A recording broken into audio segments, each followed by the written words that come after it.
Hare Krishna. Welcome to today's reflection in our Vandanam series.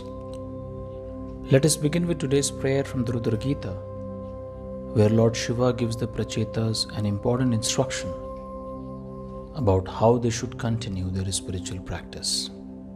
He says, Gitam mayedam naradeva nandana parasya pumsa paramatmanastavam japanta ekagradhiyastapo mahat charadhamante tata apasyatipsitam. My dear sons of the King, the prayers I have recited to you are meant for pleasing the Supreme Personality of Godhead.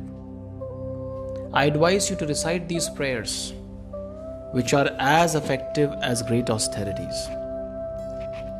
In this way, when you are mature, your life will be successful and you will certainly achieve all your desired objectives without fail. Have you ever been talking to someone while looking at your phone? You heard what they were saying.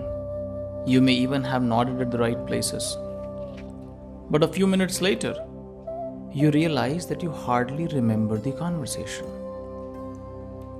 Your ears were there, but your attention was somewhere else. This happens to us throughout the day. We eat while watching something. We work while thinking about another task. We talk to someone while checking a message. Our body is in one place, but our mind is often somewhere else. And sometimes the same thing happens when we sit down to pray. The body becomes still. We begin chanting or saying our prayers. But within a few seconds, the mind starts wondering. What do I have to do today? I forgot to call that person. What should I make for lunch? Why did that person say that yesterday? The prayer continues, but our attention has gone somewhere else. That is why one phrase in today's verse is especially meaningful. Ekagra dhiya, meaning with focused attention. Lord Shiva does not simply tell the Prachetas to chant these prayers.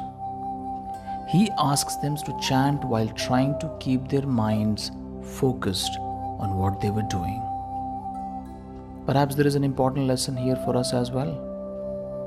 When we feel disconnected spiritually, we often think, I need to pray more, I should read more.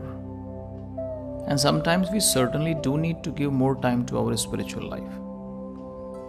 But there is another question worth asking. Can I be more present in the prayer I am already doing? Our attention is being pulled in many directions throughout the day. Notifications come, messages arrive, one thought leads to another. So when we finally sit down to pray, it is natural that the mind continues doing what it has been doing all day. This is why concentration takes practice. And when the mind wanders during prayer, we don't have to become angry with ourselves. We simply notice it and bring the mind back. Then it wanders again, we bring it back again. That itself is part of spiritual practice. We can also train our attention during ordinary moments. When someone is speaking, we can try to really listen. When we are eating, sometimes we can simply eat without looking at a screen. When we are reading, we can keep the phone away for a few minutes. Little by little, we teach the mind to stay where we have placed it. And perhaps this teaches us something beautiful about prayer. Imagine sitting with someone you love.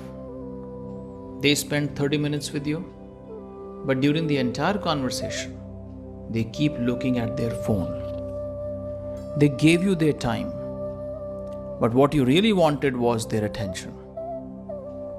In our relationship with the Lord too, we offer many things. We offer prayers, flowers, our time. perhaps we can slowly learn to offer Him our attention as well. So during your prayer today, choose just 1 minute. And for that 1 minute, simply try to be there. Hear the words you are saying. Remember whom you are speaking to. And whenever your mind wanders, gently bring it back. Today, when we sit before the Lord, let us not only give Him a few minutes of our day, let us try to give Him ourselves during those few minutes. Thank you very much for listening. Have a wonderful day ahead. Hare Krishna.